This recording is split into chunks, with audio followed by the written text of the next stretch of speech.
happens. I'll work it out. So tonight I am talking about just don't send it. Now, this is a line that you hear all the time, and it's really a part of the vernacular in motorcycling these days.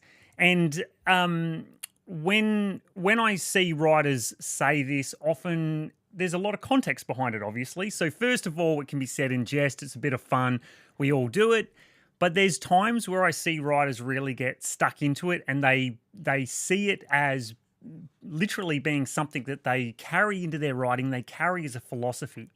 And to be honest, it doesn't necessarily give you the best progression. It exposes you to a lot of risk, and it carries on to new riders. And I see a lot of new riders take this on and go too high risk too soon. Now, I coach adventure, hard enduro, and trials riders. And essentially, I'm going to look at this from a coaching perspective. Oh, thank you. Thank you for letting me know that it's all coming through okay. Previously, YouTube, the way I used to operate, used to have a, you would send the encoder through, it would start going, and then you'd hit start on the stream. So thank you very much for that. So I'm coaching adventure, hard enduro riders, and trials riders. Now, for trials riders and hard enduro riders, this mentality can really reduce how much you actually progress as a rider. And then for hard enduro and adventure riders, because you can very easily step into, too much risk quite easily. In trials, if you're going to try and take a lot of risk, well, generally in those situations, it's something that is beyond your skill set, and it's very hard to get into that situation. On a hard enduro bike, if you're riding an enduro bike, you have a lot of power, you have very capable suspension, and very quickly you can throw yourself into something that's really out of your depth. Adventure riding is the same. You have the mass, you have the power, bit of speed, a bit of momentum. The next thing you're in a bad way. And I often see people get pushed that way, which is not a good thing. So, and the other point with it is that when I see a lot of riders say, hey, just send it, and people have a crack at stuff, as a coach, when I'm watching them, I'll see them have a go, and then at the moment where it matters, the point where something needs to occur and they're overwhelmed by emotion, they don't have a proper go. They bail before that point. So they're not really having a crack at it as such. So really from a coaching perspective, we want to look at this, and that's what I'm going to talk about here tonight, to extract the best value that you can out of your training. And we need to be able to quantify and balance the risk in relation to how much progression we're going to gain. And ultimately, what we want, the best possible outcome, is compounded, low risk, guaranteed progression. And that's really what we want. So, and what then happens is then you will build skill, and it will grow in time, and it will continue to grow on itself. That compounding of the skill will make a massive difference in the long term. And then what ends up happening is in the future, people will think that you're just sending it. And in reality, you're actually doing it in a very deliberate, logical manner. You're riding inside your capabilities, and you're reducing that risk. So really important point. And ultimately, you'll be safer, healthier, happier, and have a hell of a lot more fun. So, awesome. All right, let's jump over. I'm going to pop the risk matrix up. Not going to start with that one. This here is the complete risk matrix with everything on it. And it's a little excessive here, so I'm going to take you right back to the beginning. This is the simplest version of it. Now, here with the graph, on the bottom of the graph, we have the riding itself from an easy level through to a hard level. On this side, we have just a quantity axis, which is the quantity of your belief, your skill, and the risk that you're taking whilst riding. Now, the reality is there's four factors in here. There is your belief in your skill, there is your actual skill, and then there is the value that you're going to get out of the exercise, the thing that you're doing. And then, of course, there is the risk. They're the four components. Now, first up, what we've got to look at is your belief in relation to your skill. And on this graph, this little intersection here, where the purple and the brown line, the belief line and the skill line meet, that is the most important. That is where your current skill set is at, where you believe you can do it and your skills match the belief in that skill. And that is where you're at the moment. If we jump ahead here, that is the point where if you're doing any exercise at that point, it's essentially zero progression value. So in terms of how much would you progress if you're riding that point at that level, you're not really going to get any value. You're doing what you already know and you're not necessarily making progression per se.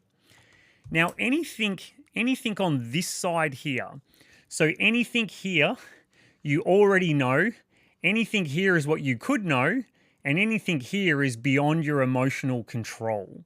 And so this is the point in here where you can get the maximum value within your riding.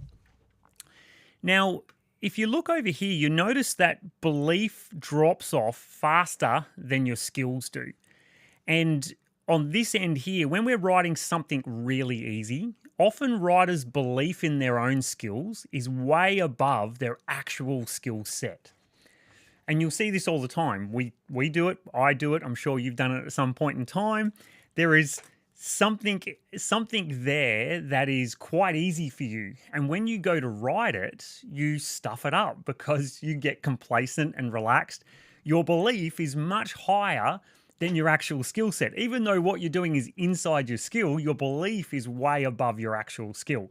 So that's what that represents there. And of course, this is very, very low risk at this point in time, and there's no value to it because it's well below what you're already capable of. Now, as we go beyond this 0 point, there is a value factor. So at 0, you're not making any real valuable progression. But then here, where your belief goes to 0, that is the 100% maximum point where you can get real value out of your riding, because it's not too big a step. It's at that point where the value kind of maxes out. Anything beyond that and the value starts to drop off.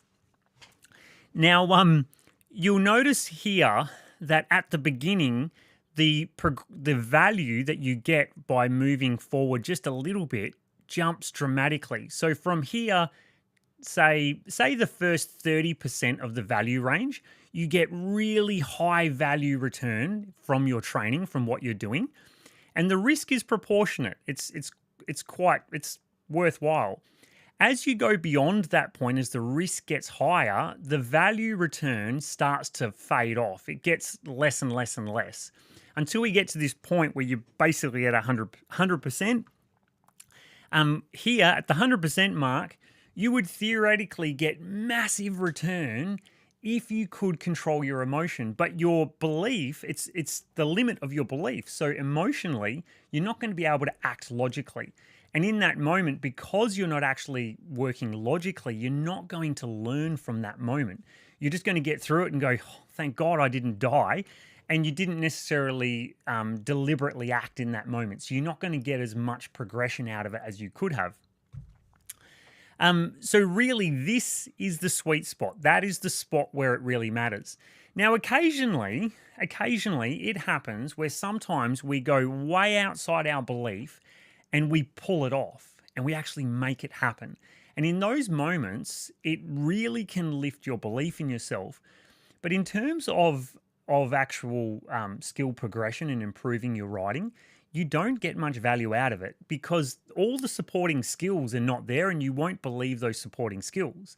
They just won't be able to back up what you've done. So really, even though you've achieved the fluke and you've done it and it's great and generally you get a big adrenaline rush out of it, the skill progression out of it is relatively low value. And that's why beyond that 100% mark, beyond your own belief mark, it drops off dramatically. So Andrew's saying that Sarah's bemused at hearing me talking out of the TV. So I would be bemused hearing myself coming out of the TV too, Andrew. So thank you for commenting, guys. Thank you for letting me know that this is actually working, because tonight really is fundamentally a test. I've got the gear set up to have a crack at this. Normally, in the past, my offsider Jessica, my wife, would be here, but she's away at the moment. So we're just getting this done to make sure it all works.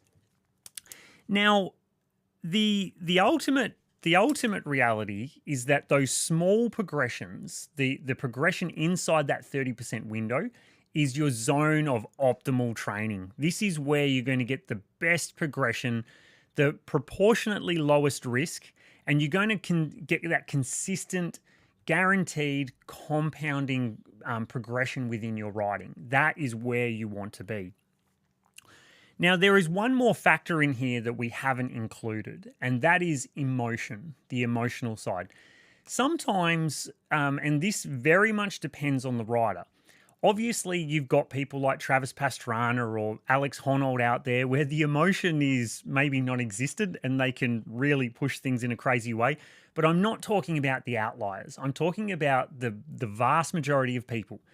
And if we add the emotional factor in there, it looks something like this for the average person. As you get close to when you get to the point where your ability, your skill and your belief match your current riding level here, the emotion does start to rise. You start to get a little bit anxious about what you're doing and making sure that it works. Beyond that point, it starts to rise fairly rapidly. And of course, in the average person where everything is relatively balanced out, the emotion rises rapidly in basically in opposition to your belief. And when you get to that 100% point, that's where you can't control your emotion anymore. As we work up this line of emotion, as it gets more and more and more, it gets harder and harder to control your breathing, harder and harder to control your heart rate, and it has a big impact. Now, not everyone is like that. Everyone varies. Personality changes across the spectrum big time. And as a coach, I experience this all the time. And we get two ends of the spectrum. And essentially, I'm just going to look at neuroticism. If you're very low in trait neuroticism or very high in trait neuroticism, it has these two opposing effects. Now, it's not that it's necessarily bad or good, it's just what it is. And there's some good from it and there's some bad from it. But in this context, what happens is if we look at someone who is very high in neuroticism, so this is someone who has a tendency to be very negative. They have the tendency to assume the worst. And you'll see they're a very negative character. So their belief will be very low in relation to their skill.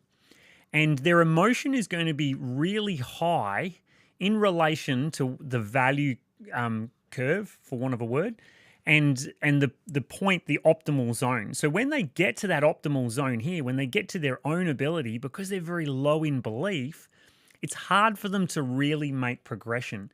And these riders really struggle with it. We're always working with their emotions and their belief in themselves.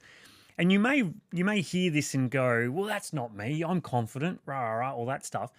But you will be amazed how often the biggest, toughest looking people are actually packing their dacks. Their emotion is right up there. Their heart rate's out of control. They're actually quite anxious and they're not making deliberate actions. And I see it far more than you realize. I probably deal more with people's emotions than I do with their actual skills within coaching. So that's that high neuroticism thing. If this is we have to do a lot of work on keeping things logical and working on logical steps forward to just gradually take you through it, and generally quite a bit of exposure therapy with it. So putting yourself into situations, like gradually exposing you to the same situation, but just take it slightly higher risk, slightly harder, slightly higher, and we have to break things down into the smallest possible increments to make that continuous progression. Now, we also get the opposite, riders who are really low in neuroticism. Now, these riders, they tend to have their belief positioned well above their skill set. And as things get harder, their belief doesn't drop beneath their skill. So they tend to try to ride much harder than what they can. And so they tend to ride above the optimum zone of training. So instead of training here, they tend to train up here at like 60, 70%. And the problem with that is they're trying to take too big a step and they miss out on the small stuff in the middle. And this is very similar. You'll see people who are new to riding who are essentially in the throes of the Dunning-Kruger effect, which is, if you don't know about it, most people do. If you don't know about it, go read about the Dunning-Kruger effect. And at the beginning, you have this great belief in yourself. And then you get to this point where you realize how little you actually know when you get humbled by the reality of whatever skill you're trying to learn.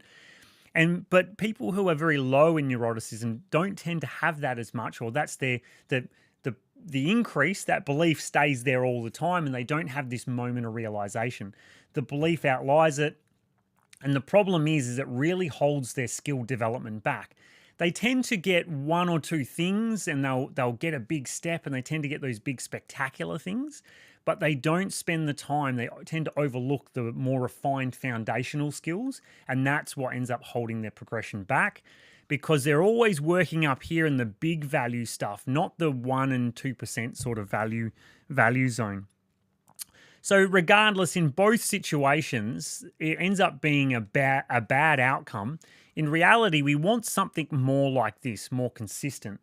But in both of those situations, it's you end up with a bad outcome for your skill development, which is what we're trying to get out of it. So ultimately, the biggest value here for your riding, for your skill progression, the most important thing that you can possibly do on the bike is focus yourself in on 1% improvement every day.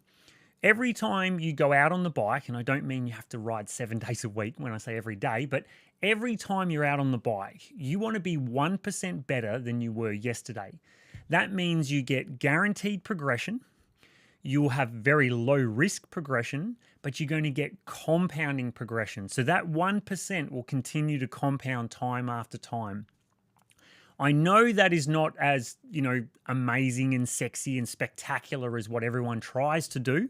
But if you keep doing that in time, you'll become that rider that everyone looks at and thinks, man, he just sent it or she just sent it. The reality is in those moments, you're going to be acting deliberate, you'll be calculating and managing risk, and you'll end up a far better rider and you'll get much better outcomes in the long term. So anyway, Tim the Toolman, gear, what's that? Third gear wide open, can't go wrong. That from Tim, that is absolutely on the money, no questions asked. There is a time and a place for momentum and all those sorts of things, but we're talking over the long term here, not just the short term. So Tim is, Mr. Hollywood himself, so he has to maintain the aesthetics and the look. So anyway, guys, that's been a 20-minute stream. So I'm actually going to leave it there tonight. As much as Andrew Von Berkey is going to go, what, are you kidding me? Only 20 minutes, because I have the tendency to run on. But so far, the test has been pretty good. So everything seems to have been working, and there is nothing better than just diving in. We're going to be doing these live streams from here on a really regular basis. So if this was good, if you thought this is of any value, please give it a like and all that jazz. And I'll keep improving and making this better. But we're going to get back into that live show. We'll tend to be on Wednesdays, so make sure that you subscribe and do all that stuff. And I'm going to sign off. Have a good night. Catch you later.